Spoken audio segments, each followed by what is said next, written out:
Okay, I am welcoming Stephanie to the podcast. Stephanie, say your last name for me, please. Stranko. Okay, Stephanie Stranko. that's how I've always said it, but then I just had a panic moment. Like, have I been saying it wrong this whole time? Okay, so I always talk about how I met the people that I asked to be on my podcast, if I met them in some way, and we originally met through SCORE.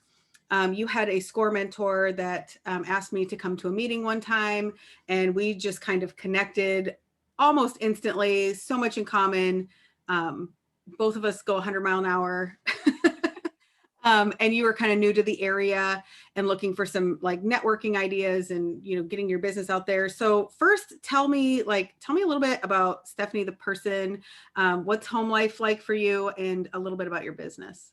Yeah, absolutely. So here I am in my office. This is where I spend most of my time. I'm actually happy to get back down here into my office again for a brief moment. I was a kindergarten teacher. Thank you to online schooling. So I actually have two kids. I have a 9-year-old and a 5-year-old. So I've been with all of you parents who are muddling through this new whatever we want to call this and trying to navigate online schooling and all of that mess. I own a marketing business. So I call it a digital marketing agency, and we help small to mid-sized businesses with their marketing needs. So really we come in full force with them. Instead of just doing, one thing or two things with them, we really come in and give them full from strategy all the way through execution. So businesses who are looking to have an internal marketing person, but maybe don't have the resources to bring on an internal marketing person full time, that's where we come in. And we come in as contract, and we're able to fulfill whatever needs that you have at the time, and then also grow with you. So I've been doing that now for 10 years. This is my 10th year anniversary. So this is a big year for me. This is 10 years in my business. My daughter turns 10 this year, 7 years in my marriage. We've only been married for part of the time we've been together. And I turned 30 this year. So it's a big year. It's a big numbers year for me. Wow. You know what? It's so funny. I didn't realize you were that young, not because you look older, but because I assume everybody is my age. And I'm young for most people. I've always been the person who hangs out with older. I graduated high school a year early. I graduated college about a year after I graduated high school, and then went on to a university. I went in as a junior instead of coming in as a freshman. So I've always done things early. A little ahead of the curve. I love that. A little bit ahead of the curve. Well, and when I asked you to be on the podcast, not because I wanted you to talk about your business, although I do love to know what people do. Like I call my podcast, It's Funny You Ask, because I just think everybody, especially business owners, there's so much more behind the curtain. Paul Harvey was right. There's more to the rest of the story. And I've always been impressed with you as a business owner. You've always presented yourself well. I've never actually seen your work, but I believe in your work, like based off of everything you've showed me, like you just know your stuff. And I love to talk marketing. But a few months ago, you started posting, like, I think mostly through Facebook stories, but a little bit maybe on your regular one. I don't know. I forget where the information comes from. Mostly through stories. Yeah. What's that? Mostly through stories. You're right. Yeah. And I don't even watch people's stories, but after the first one that I noticed, I was like, I'm going to just pay attention to her. And every now and again, just reach out and be like, wow, that was really brave, because you started talking very seriously about dealing with depression and anxiety. And I was like, first of all, I mean, it's very vulnerable to do the way you did it. And I wanted to talk to you about it, and you were like, wow, that's great, because I really do want to have more of a intentional conversations about this. We can say all day long, everybody knows what you're going through, but like you were kind of posting about it in the midst of some things. And how did this come about? Yeah, absolutely. So I have dealt with depression specifically since I was young, and I mean like 12 years old. I didn't deal with anxiety until I think my diagnosis for anxiety came when I was probably 22, 23-ish. So I was a young mother. I was midway into my career. I started realizing I was having these anxious tendencies and I was having panic attacks and I didn't know what to think of them. I mean, I would just have a panic attack. I would shake and my hands would get sweaty and I would get hives everywhere. And I was just experiencing this and I had no idea what was going on. So that was when I had my anxiety diagnosis. And then recently, actually, as in this year recently, was when I was diagnosed with ADD. So attention deficit disorder. Which is the whole other thing. And then there is also kind of in my whole history, my parents said that, when I was a young kid, probably 5 or 6, I was tested and diagnosed for autism, being on the autistic spectrum of some sort. So I've got a lot of diagnoses to think about. So I've recently started opening up about it just because I really feel like people don't talk about it enough. And I don't want it to be such a taboo topic. I want others who are struggling to know that, like, hey, the people that you think aren't struggling, that you think are flying through life and just coasting and doing so well and not having to deal with any of this big, heavy stuff, we're dealing with it too. And we're dealing with it behind the scenes. And I just wanted to open the curtain and show people that, hey, I'm vulnerable. I needed a connection at that time. I knew I was in a down mood and I was dealing with some intense feelings with depression. And I knew I needed to reach out and connect with someone. And for me, I chose to reach out on Facebook and just to kind of open up that door and see what sort of a conversation we could get started. It was like, I mean, you could feel it. I don't remember what your post said, but I remember how it made me feel. And they say people don't remember what you say, they remember how you made them feel. And I remember just feeling like my heart went out to you. I knew exactly what you were going through. I was concerned for you, but not in like, not in a, like I wasn't, doing a welfare check concern, but I was like concerned, like, oh my gosh, I didn't know she was dealing with that. And I think you're right. We don't really realize it. And it was funny. It wasn't until I looked at your bio when you signed up to do the podcast. I asked people to give me like a synopsis of what's going on so we can have, good conversation. And I didn't know about the ADD thing. And so we were talking just before this and I was like, shoot, I got to get going on this video and on this podcast because we need to be talking about this there. Yeah. But yeah. So when it comes so you're in the same boat I am, and I've been talking about this and I call this ADHD. I think they're one and the same, but yeah, used to be 2 diagnoses and now they're one, and whatever. Anyway, it doesn't matter how we categorize it, but I navigating that diagnosis has been so weird. I'm sure your report card said Stephanie has so much potential if she would just apply herself. So actually, it's funny that you say that. Mine was the opposite. So the interesting thing about my personality is I've developed all of these coping mechanisms in order to get through the struggle of my ADD, the struggle of my anxiety, the struggle of my depression. All my report cards were straight A's. Oh yeah, I had all good grades, but everybody recognized I could do so much better. Oh no, I was doing better. I was in charge of transformation council at the time when I was in high school. Our town was going through this big transformation because Maytag shut down. I don't know if you remember when Maytag, the company, shut down. I lived in Newton, Iowa. So the whole town was going through this thing. Well, I decided to head up the youth transformation council, and I was head cheerleader, and the only thing I didn't do was sports. I was top of class. I was president of class. I was in, student government.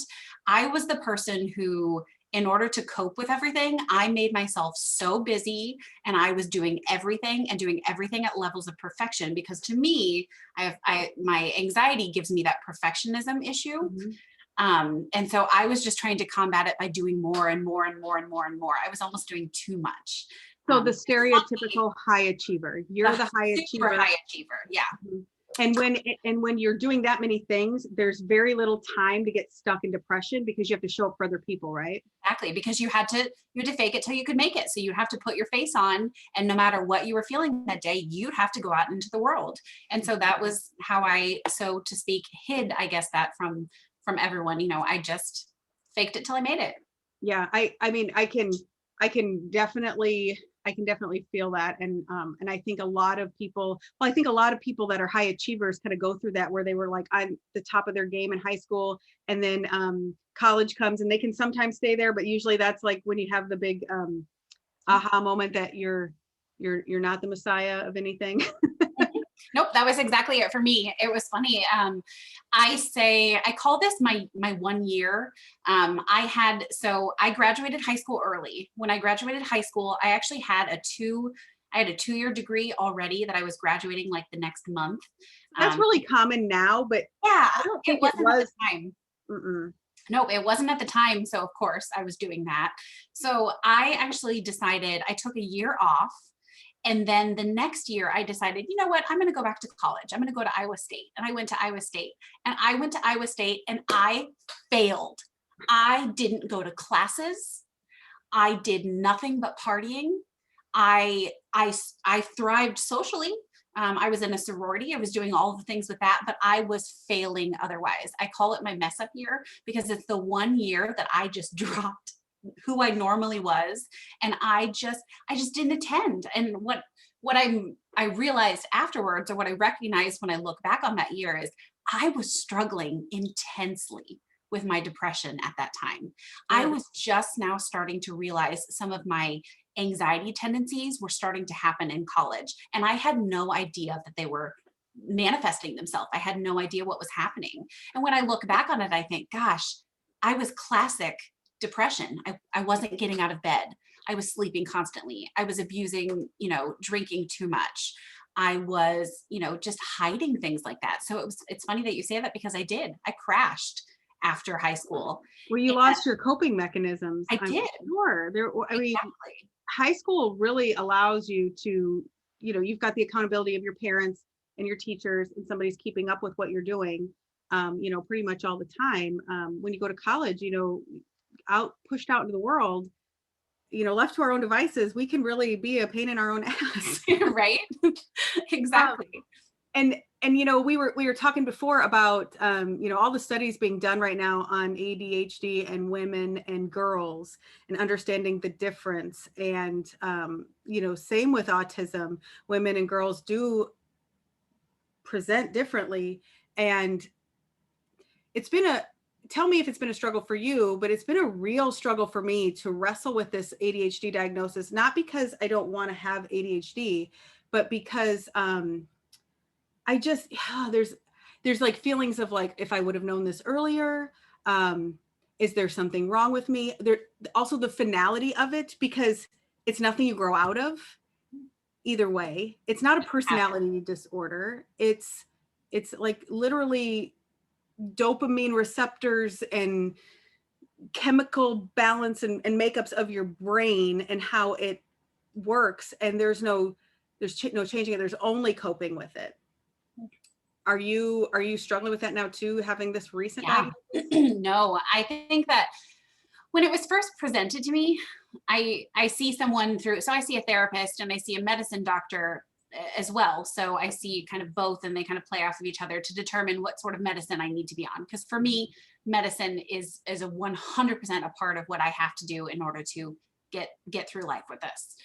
And when she first said something about ADHD, I just thought, no, there's absolutely no way. Because when you think ADHD, you think, oh, I'm too hyper. I'm bouncing ideas off of, here to there, or you just have these preconceived notions of what ADHD is.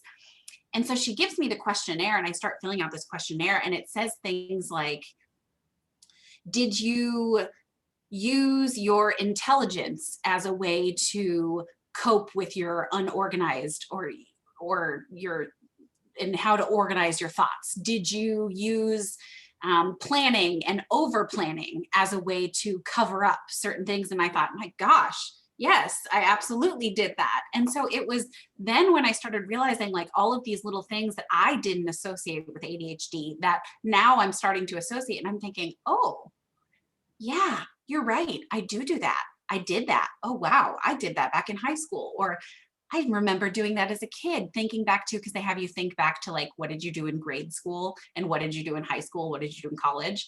And I'm thinking back and just thinking like, yeah, that absolutely makes sense to me. So it did. And I think that the funny thing for me, or what I struggled with most, is some of it seemed to be attacking my personality a little bit. So, like my perfectionism issue, some of it was attacking that. And I thought, that's who I am. How can that be this disease? And is this disease who I am? And really trying to pull that apart of, your diagnosis versus who you are as a person. I think that's where I struggled the most with it. It is really bizarre and it's weird.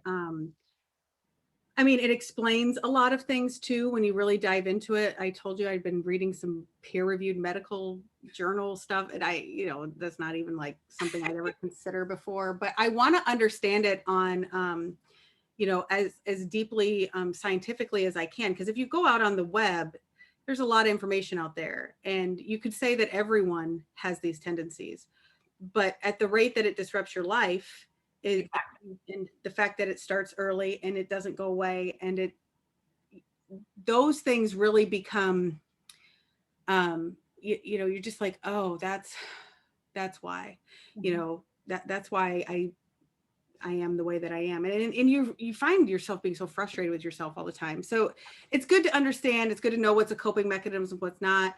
As far as medication goes, so I don't have anxiety whatsoever. In fact, I was just telling my assistant yesterday, she does have anxiety. I feel like I attract people with anxiety. What does that say?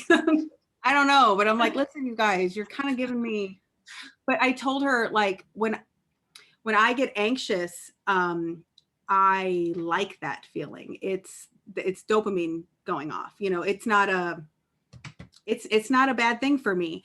But when other people that I know are getting anxious, they have a whole different set of issues. And what I understand is that a lot of ADHD medication, stimulant medication specifically, will elevate your anxiety. So how are you managing that? It's interesting. So I have 3 diagnoses that are really just pushing against each other. I've got depression, which is making me sad all the time, making me feel worthless, making me not have any joy. It makes it so some days I don't want to get out of bed. It makes it so some days I am struggling to put clothes on or to feed my children. I mean, there's that deep downside. Then I have anxiety, which is telling me you are an awful person and everyone around you hates you. All of your friends are being fake. Any business opportunities you've had are wrong. I mean, the anxiety piece is just screaming in my face constantly. I'm second guessing this interview. Steph, you have no idea how many times I wanted to cancel this interview. Stephanie, what are you doing? You're going to talk in front of people. You're going to let people see you at your most vulnerable. Why would you do that? That's awful. You don't know enough about this. You're not eloquent enough. I mean, that's anxiety. And then you've got this ADD piece here where I am just having issues. I can't focus on one thing because in my mind, there's 7 other trains of thoughts that are constantly happening at once. And I'm trying to get them to slow down enough so I can pick one off the shelf and focus on it. Mm-hmm. So I've had to work really closely with my doctors in order to keep the balance of them. So the way that we've done that is we've started on lower doses of everything. Now, my medicine journey is probably the most difficult part of all of my diagnosis. I have been working on my medicine journey, this particular instance of it, since about the time that COVID started last year. So about April, March time. We were walking the same path. I literally wonder if we have the same doctors. Right. Exactly. That's so funny. Oh my gosh, how crazy is that? But yeah, so I've been on this path of medicine since April. And I will tell you, we didn't get my medicines right until about 2 weeks ago. Mine was about a month and a half ago. It got right. And the thing with medicine is you try one thing, you have to try it for a couple weeks because it doesn't kick in right away. If it's the wrong dose, you have to try another dose again. You might have to try a different medicine. You might have to add another medicine because it helps target one receptor and this medicine targets another receptor.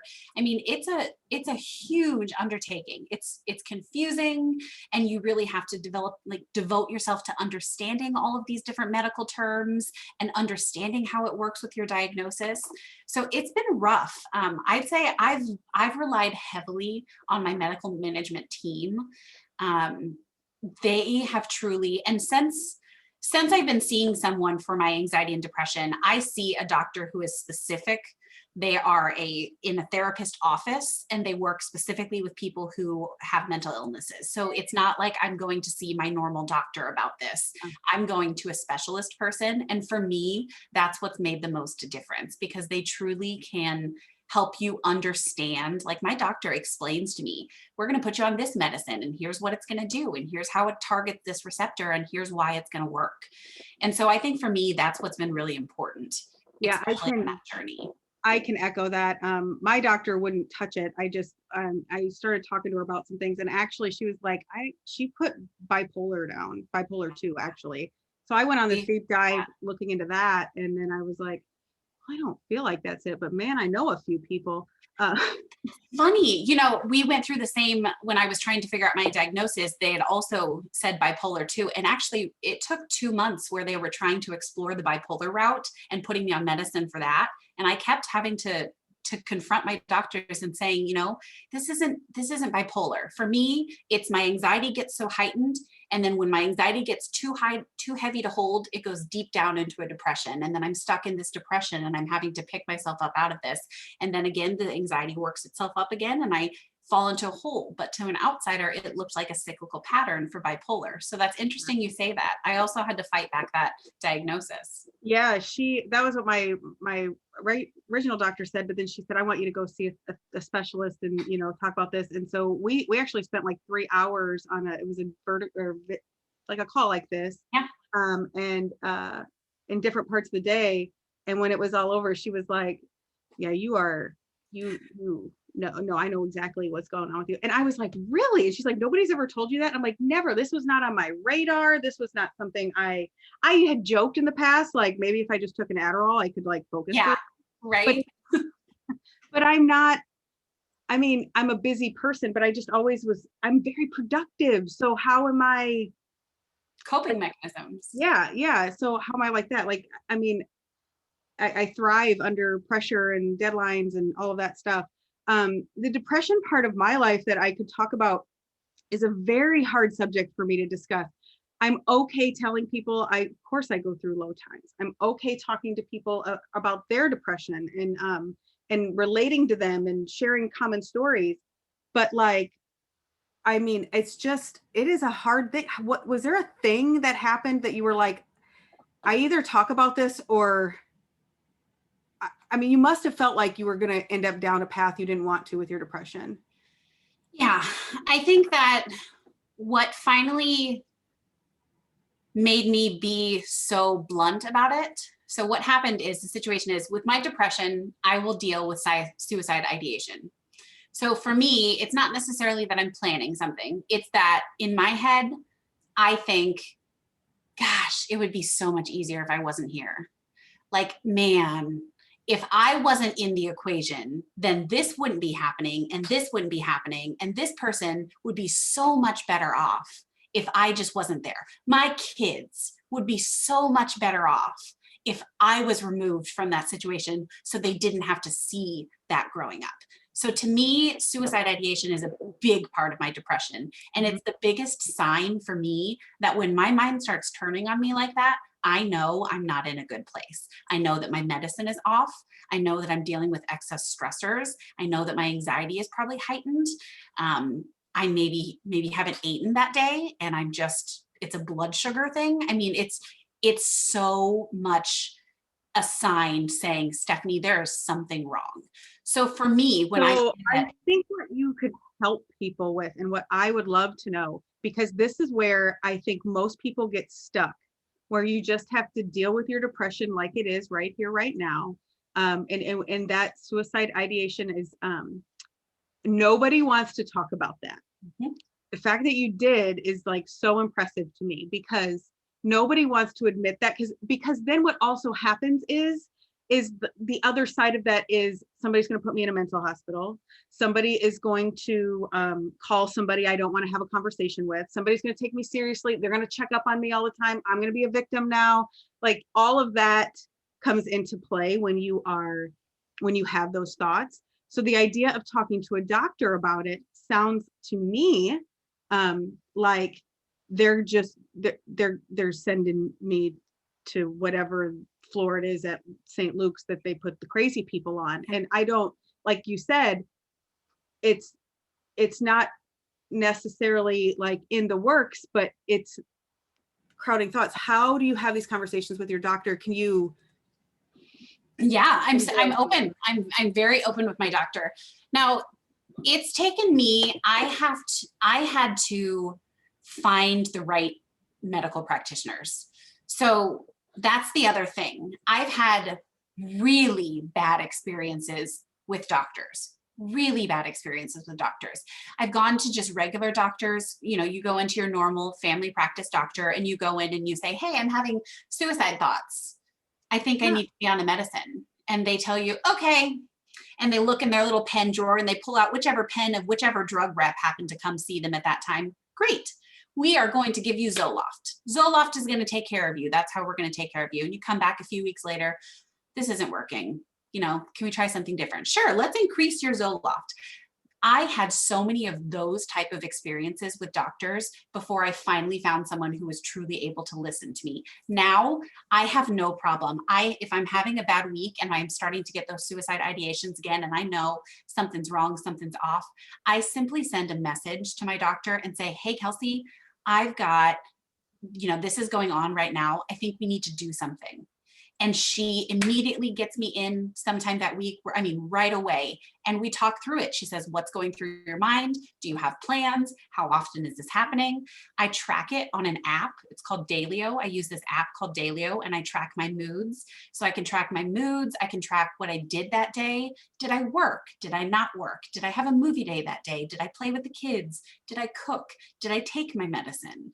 I track all of that stuff, so that I'm equipped with as much information as I can possibly pull together on why that's happening to me. Because I know it's happening for a reason. It's happening because my medicine is wrong. It's happening because of extra stressors. Something is causing it to happen. So for me, I've found that team that makes sense for me, and I feel like I can openly talk with them about it, and that they are not judging me, that they're truly trying to understand so that they can find out whatever is going to fix it in this moment. You just confirmed we have the same doctor. Yes. She's so good. She's very good. And she knows her stuff and she's very down to earth. She does. And she tells you exactly what that medicine is going to do. So you're understanding what's happening. You're not just being written off a prescription of whichever drug rep happened to be in their office at the time. Like it's they truly care. And I think that's the difference when you go to somebody who's at a specialty versus going to a family practice doctor. Yeah. I think that's 100. And there's nothing wrong with family practice by all means. Like that's something we see. It's something, it's too big for them to handle sometimes. When you go to someone who that's not their specialty, you're going to get, the best that they can give you, but sometimes the best is not enough. And that's what I found out.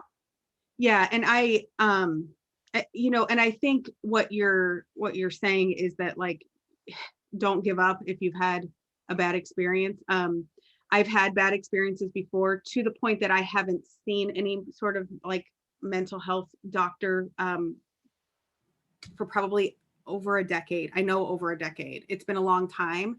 And I'd been on some medication before after like a really terrible narcissistic relationship that like took me to my knees, still have nightmares about, good God.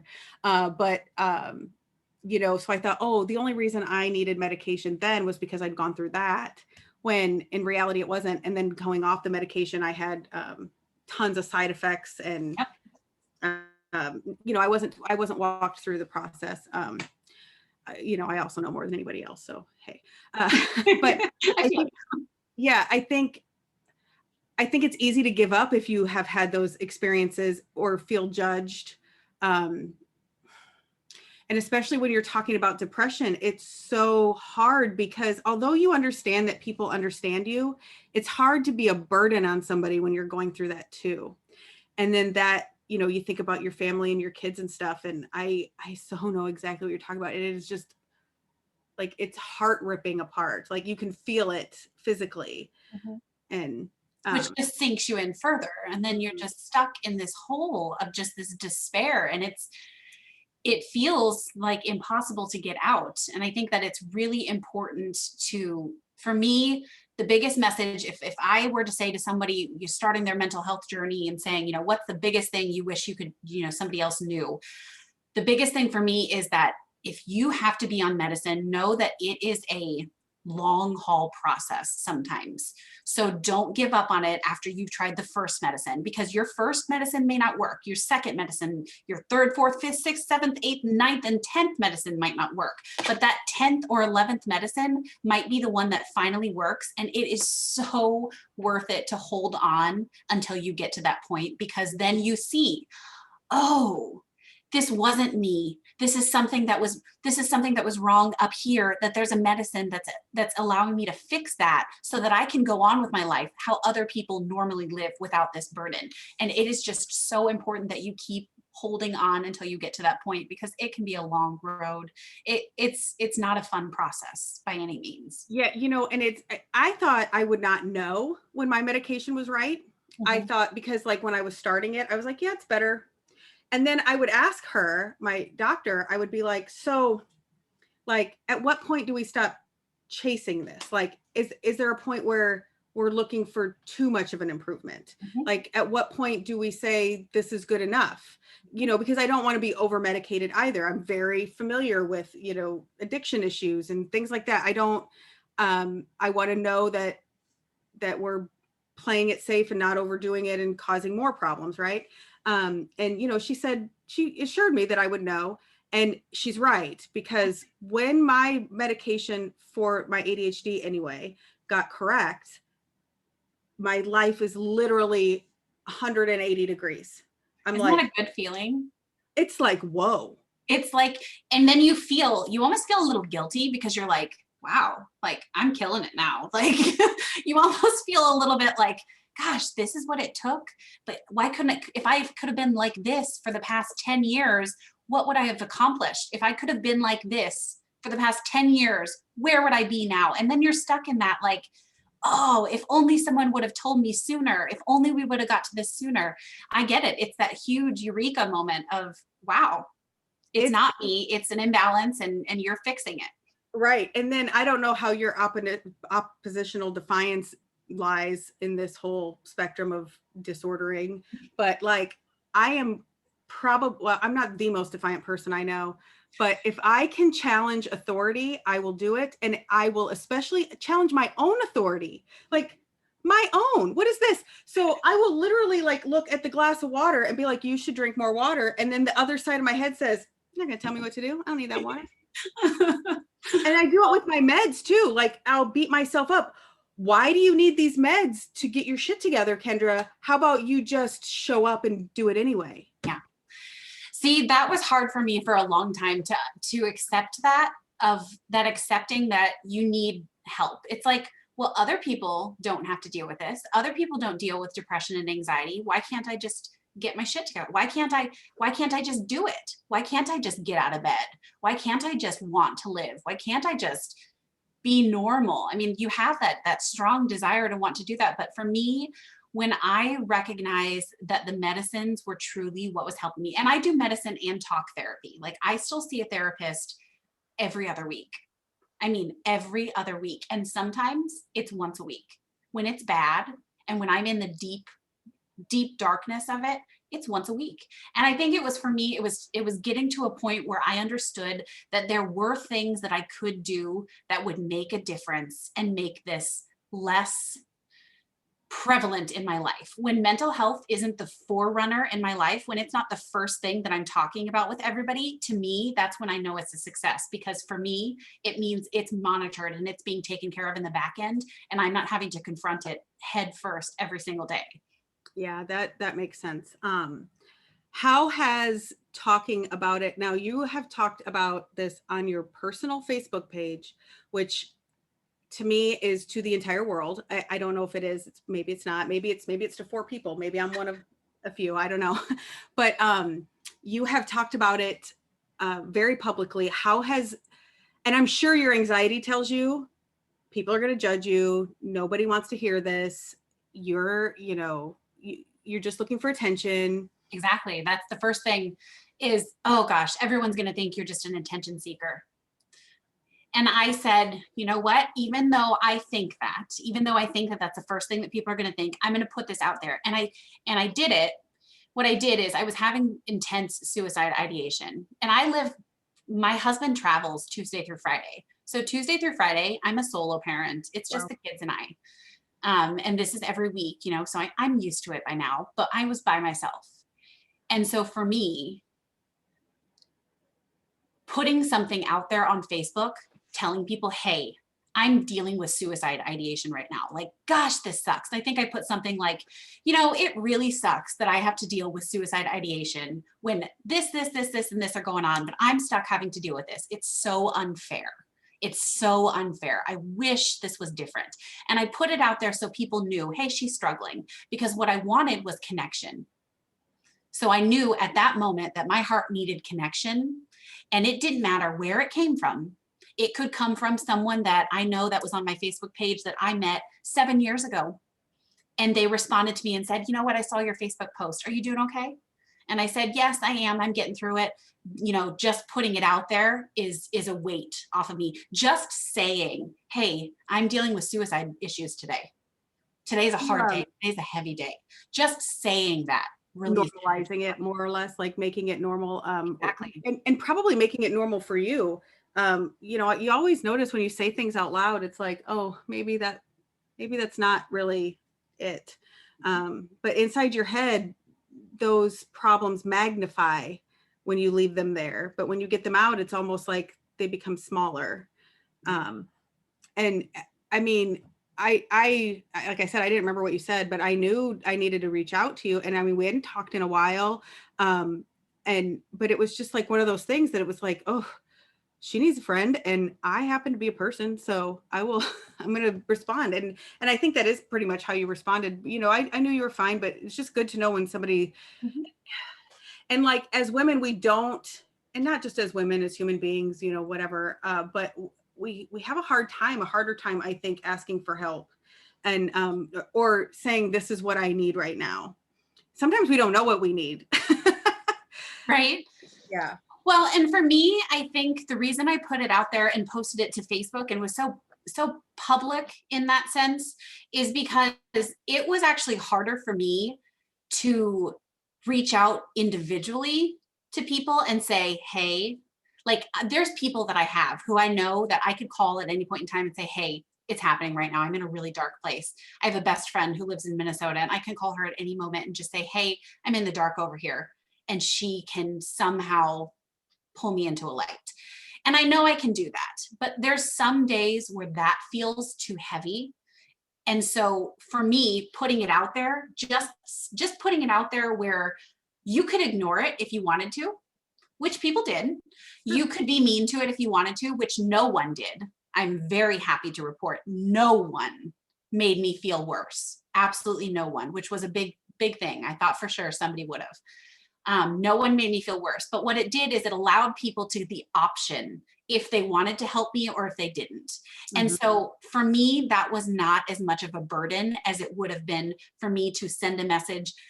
I was in the middle of texting my husband. He knew it was dealing with me, so he was helping me through it. And I sent that direct text to him, so he knew what was going on and was helping me through it. But I needed more than him. And I think at the time, I needed someone who wasn't as close to me to say, I see you and you're valuable, I think was the big thing, to see you and you're valuable. And that's what I did by reaching out instead of, individually reaching out to someone. Ugh, that's awesome. I don't know that that's the answer for everybody, but I think people need to hear that by doing it, your worst fear didn't happen. The people didn't make you feel worse. They didn't say, how dare you, selfish asshole. Right. That's what my mind would tell me was going to happen.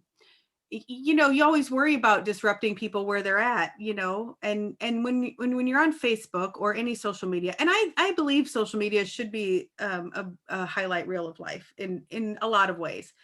But it can also be a place to really impact people. And those like vulnerable times are really great for that. I was going to ask you, and you brought it up. How does your relationship get through some of this stuff? And does your husband have the same issues, or is he like my husband and he's totally fine? Totally fine. Yeah. No issues whatsoever. No mental health issues. I don't even know. First of all, I don't believe he's a person because I think everyone has a mental health issue. So Mhm. the fact that he doesn't deal with any of it Yeah. is just amazing to me. Like the fact that you can be a human being and not be dealing with mental health issues. I have no idea what that's like because I've been like that since I was 12. So I have no idea. So it was interesting. Early into our relationship, and this has been prevalent in our relationship this entire time because for me, mental health has been a big thing with me. And so the biggest thing is seeing that he tries to understand it because for him, he doesn't understand it firsthand. So he can't say, I know how you feel because he Mhm. doesn't know how I feel. The only thing he can do is sit with me when I'm there, sit with me in the dark and let me know that no matter how dark I go, that he still loves me and that he loves me unconditionally, I think is the biggest thing. So for that, um, I'm so thankful for him this year, specifically 2020. I'm thankful for this crap that's happened because he stepped up when I needed him to. He stepped into the role as that person who picked me up off the ground and just, I mean, he really stepped up. So I think that communication is just the biggest thing. Yeah. Communication and understanding that this person, there is some person who loves you unconditionally. I don't care who that is for you, but knowing you have someone who loves you unconditionally through this, in spite of this, even because of this, like he loves certain things about me that are related to my depression or my anxiety, certain little quirks. Knowing that there's somebody there who's okay with this version of me helps pull me out of some of those dark days. Yeah. Wow. It had me tearing up. I don't like that. I But don't either. yeah, but it's really hard when you're in those places and it's also hard as a high achiever type person to admit that you need somebody to pull you off the floor. I mean, it's a real like round robin of Yeah, bullshit. Um, absolutely. You and want to be this powerhouse. You want to be seen as this person who has their shit together. And yeah. some days Well, that's people have to trust you in your business. exactly. People have to trust you. They have to trust that you're not going to end up down, in some rabbit hole of dark depression, and you're still gonna be able to execute on the things you said you were going to execute for your job. And so that pressure is there to keep it under wraps. And maybe you talk about it later, but so it's hard, and I You don't know. know, Go ahead. it's interesting how my anxiety and depression play a role in my business. So I own my marketing business. I choose who I have as clients, and I tend to choose, I'm very picky about who I bring in as clients because to me, I know that 100% of my days are not going to be great. There's going to be some days where I'm not going to be able to work. There's going to be some days where I just have to put it away. There's going to be some things that I know are just going to cause my anxiety or my depression to flare up. And so I have to feel comfortable with my clients enough to say, hey, I'm taking a personal day today. They don't need to know what my personal day is, but I need to be able to be comfortable enough to say, hey, today's a day that I'm not going to be accessible. You're going to have to deal with that. And when I started doing that, I had clients who started opening up to me. And they started opening up to me and telling me about their anxiety and their depression and saying, I've noticed that you have some of these same tendencies as me. And I just wanted to let you know that I have those days too. So I've had clients who have somehow felt that energy with me and have been able to have really open, honest conversations of, hey, that's happened to me too. Or, hey, I was crying in the closet this morning because XYZ happened. Like, you're not the only one. You're not the only one who's having the bad day. And I think that was really important for me that I've had clients who were able to do that and share in that way so that I didn't feel, um, less than and less than of a person or less than of a business provider. I think that was really important for me. Yeah, I think all of like these types of mental health things, they can be so dehumanizing. And yet I think most human beings, like you said, I think my husband is not human either. Um, he like he struggled with issues with alcohol, Mhm. but like then he when he figured that out, he just quit. Yeah. He just quit. He Yeah. was like, well, then I'm going to be done doing this. Now, mind you, like, but there was a lot of heartache and shit that happened for him to make that decision, but But that's a big decision to be able to make. he just did that. And Yeah. it's been like 2 years now. And I'm just like, I can't even make the decision to like not eat the ice cream. That's Oh, like yeah. destroying like anything really, except for my pants. Yeah. So, but I mean, it's all just so interconnected. And I think what you just pointed out is that most people probably will understand more than we ever think they will.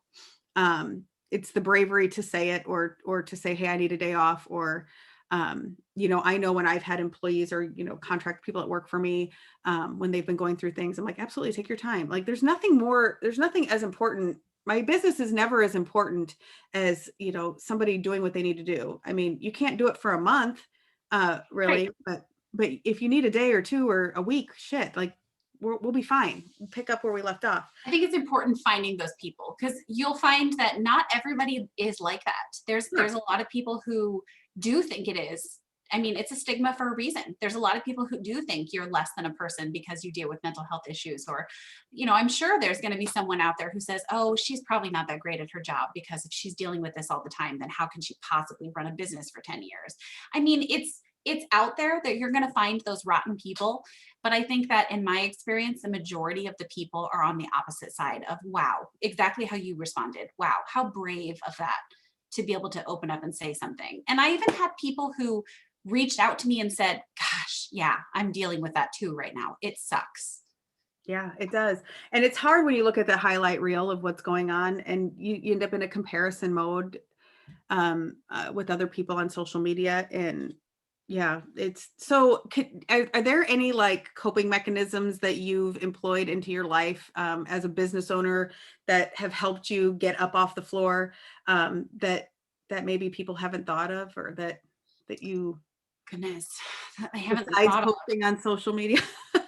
besides posting on social media. I mean, posting on social media, that is for the vulnerable. That is not for the weak of heart. I mean, that is, you're putting your business out there. Well, I commend anybody. I commend you for putting your business out there, for sharing as much as you do on social media, for engaging with people the way you do. I I want that.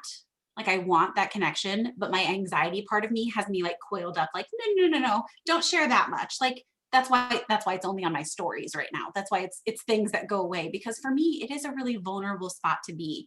But I feel like if you can know that you're not the only one, if you can know someone who you see their highlight reel and you have this assumption about this person. So somebody to be able to say, you see my highlight reel, you know how I normally am as a person, and for you to be able to see me on those bad days too and think, wow, I didn't know she was dealing with that. Me too.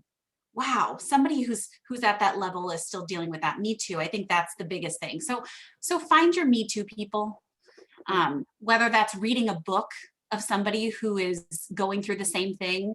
I read stories. There's this one book I have. I'm trying to think of what it's called. I'll have to find it. But it's a bunch of stories, and it's just this lady telling her side of these stories and her side of growing up with mental illnesses and how it's affected her.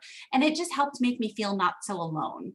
So I think that Yeah. if you can find that me too, help you not feel so alone. Yeah, there's a lot of really good content on TikTok about this kind of stuff. There is. You can just go search it and you'll see people talking really raw and vulnerable about lots of things. And some coming from a place of in the shit, and some are past the shit, and some are, in different various, you know, variations of that. And that's been interesting to be able to see, it humanizes the Yeah. experience. Um, I, I think that's really good advice, and having people you can reach out to. And like you said, it doesn't even have to be a certain person. Maybe it is like going and watching a TikTok or a YouTube or reading a book, or, Mhm. finding a podcast or something because there are people like you out there, but you're not going to find them, if you're not looking. One of the things that I do, and I just started doing this. Well, I've started doing the gratitude thing, like 3 gratitudes a day. I hate that so much. I hate it. I think it's dumb, but man, it really does help. Right? I But know. Some of the stuff is so dumb, like the journaling and things like that. It's so hard to do, but like for me, it's the same thing. I have that app. I find that app and I track my mood and I maybe write a sentence about the day so I know what happened that day. That and for me, it's so that I know if I have a relapse because it's bound to happen. I know what led up to that relapse. I can say, okay, I was going good, I was going good, I was going good. Then there's where it took a turn. And I can kind of evaluate that and prepare myself better for the next time it happens. yeah, yeah, I think that's 100% it. I don't use an app, but I have like uh, and my journaling doesn't look like writing a book.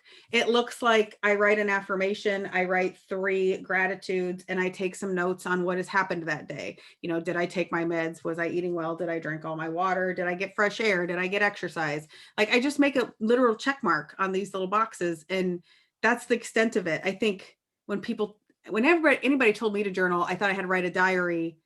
And that always sounds fine until I'm 2 sentences in, my hand hurts and I don't care anymore. Right? I hate that. I always want to be able to write, but my hand always hurts and then I get all frustrated and And then no my one ever wants to handwriting, no yeah, one ever wants to type their journal. That's not cool, you no, know. no, no. Doogie Howser did that and it wasn't cool. But yeah, so that has helped me. The other thing that's helped me is, so when I'm really down, I will sit on some sort of social media and I'll go pour love into other people. And they don't know, like not pour love, but I'll like add a girl somebody for something, or or congratulate them, or just tell them their profile picture looks nice or something. Like I make it a very intentional move to, if I can't pull myself up, then I'm going to go push something nice to somebody else. I'll write like thank you cards, or whatever. And that has been um surprisingly helpful. Somebody gave me that suggestion. Again, I thought it was trash. I'm like, this isn't what people do. Yeah, you're like, no way that's gonna help. There's no way. Yeah. So uh, I think what like the point is that like you've got to find these coping mechanisms, and then the hardest part is employing them when it's time. And I really think that the work that you're doing, however intentional or like self-serving it is helping. I know it's helping so many people. They didn't tell me, but I just know. So I'm glad you did it. And it took me a while to reach out to you to see if you wanted to do this, because I know you tend to be a more private person. So, I knew that asking you to be on would certainly be a risk for you, but I thought, I'm just going to see what she thinks. It is. Well, and it's funny, I would have said no any other time, I think, because it wasn't until this year I made this intention this year. And I said, you know what? This year is the year that I'm going to advocate more on mental health because it is so much a part of my life that I have to advocate on it. I have to talk it up. I have to make sure it's part of the conversation constantly because it is part of most people's conversation as to what's really going on with them.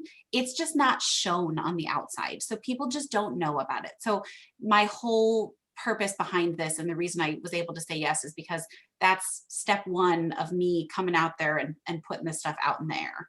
Yeah, that's awesome. Well, I just want to say thank you. I think this is really valuable for people, and I'm sure somebody will walk away with some good information. And yeah, is there anything else you want to Well, share thank you for before we? having me.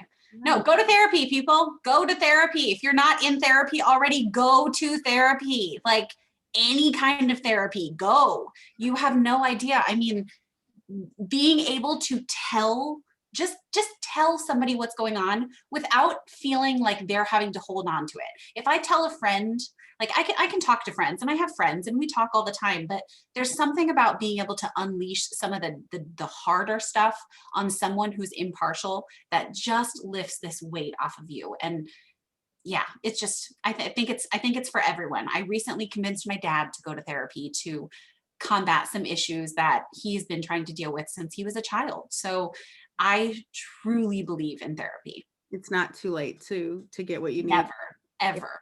That's awesome. Mhm. Well, thank you for being here. I am thrilled that you wanted to be a part of today. Yes, it was so much fun. It was as hard, it was harmless as it could be.